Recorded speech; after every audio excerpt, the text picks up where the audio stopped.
let's go. Solve for x, where x is real. All right. So as you could see, again, we have inequality here. Looking at it, inequality. So if we're solving, you want to make sure that you have the x's on one side. It's your responsibility. Some people feel nice to keep the x's on the left side. It doesn't matter where you want to keep it. Now, let us say that you want to keep the x's on the left side. Two things are going to happen.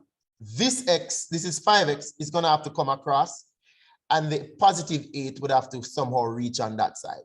So that's the sort of movement that we're going to have to do to gather the x's on one side. Remember the principle, we'll subtract 5x from both sides. But if you don't want to show a lot of working, you could just like say, okay, there is a negative x on that side already.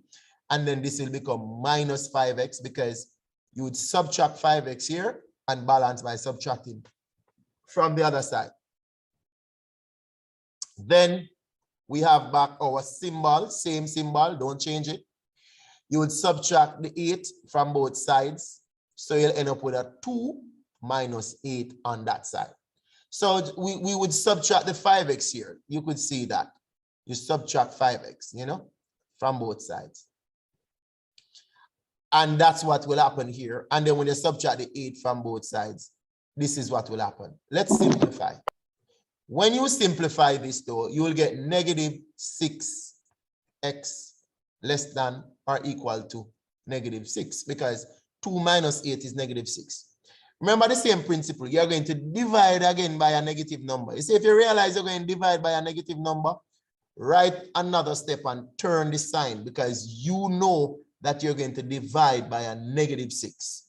Turn the sign so that you are correct. So now you're seeing that the negative 6 cancel. So we have x is greater than or equal to positive 1. So right now, this is the answer. So much marks to give it to this. 3 marks to get to do this. See there? 3 marks to do it. All right.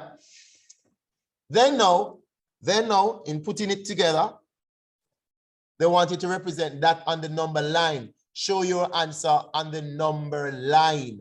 Remember that this one now there is a bar underneath it. So you're going to go where positive 1 is. You draw your circle and you circle it. Remember we said that. Whenever you see the bar underneath it, you do that. And then you are going to point greater than 1 is that direction. All right, greater than 1, hold on, is in that direction and you point. That's it. All right, we'll hang on to that moment now. All right, guys.